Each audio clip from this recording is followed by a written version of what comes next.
नमस्कार बंधुरा home of test चैनेले सबाइके स्वागत। आज के आमी करे देखाच्छि गरमेर दिने खेते खूबई भालो लागे एरकम एकटा रेसिपि काँचा आम दिए काचकी माछ। आमी एखाने 200 ग्राम काचकी माछ नियेछि, একটা ছোট সাইজের রাঙা আলু আর আম লম্বা লম্বা করে কেটে নিয়েছি। মশলার মধ্যে নিয়েছি নুন, হলুদ, 1 টিস্পুন নিয়েছি পাঁচফোড়ন, কয়েকটা শুকনো লঙ্কা, কাঁচা লঙ্কা আর মাছগুলো মাখানোর জন্য 1 পিস লেবু। মিষ্টির জন্য নিয়েছি কিছুটা গুড়, 1 টেবিল স্পুন নিয়েছি পোস্ত বাটা আর রান্নাটা সরষের তেলে করব। আমি প্রথমে মাছগুলোর মধ্যে অল্প একটু নুন, হলুদ গুঁড়ো আর লেবুর রসটা মাখিয়ে 5 থেকে 10 মিনিটের মতো রেখে দেব।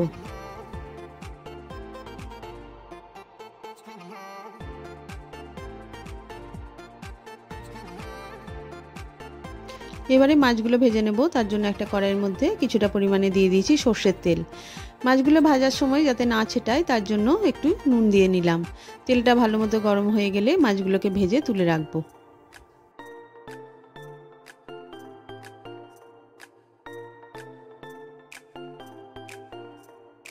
সমস্ত মাছগুলো আমি ভালোভাবে ভেজে তুলে রাখলাম।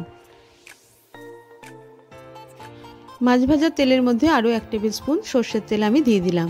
তেলটা ভালোমতো গরম হয়ে গেলে আমি ফোড়নে 5 ফোড়ন আর শুকনো লঙ্কা দিয়ে দিলাম।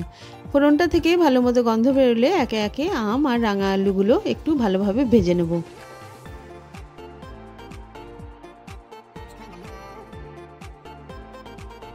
এরপরে দিয়ে দিলাম স্বাদ মতো নুন আর অল্প একটু হলুদ গুঁড়ো। তারপরে 5 মিনিট একটু নাড়াচাড়া করে আঁচটা কমিয়ে ঢাকা দিয়ে সেদ্ধ হওয়ার জন্য একটু রেখে দিলাম।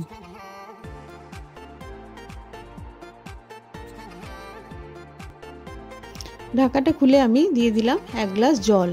তারপরে কয়েকটা চেরা কাঁচা লঙ্কা দিয়ে জলটা ভালোভাবে ফোটার অপেক্ষা করলাম। জলটা ভালোমতো ফুটে উঠলে আমি এখানে একটু মিষ্টির জন্য আখের গুড় ব্যবহার করেছি, আপনারা চাইলে চিনিও দিতে পারেন।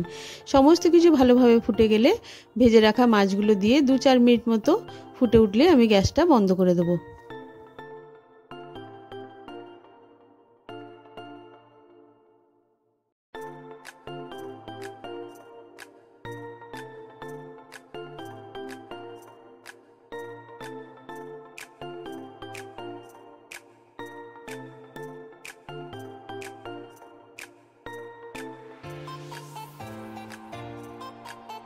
গ্যাসটা বন্ধ করে দেওয়ার পর উপর থেকে 1 টেবিল স্পুন মতো পোস্ত বাটা আর কাঁচা তেল দিয়ে দিলাম।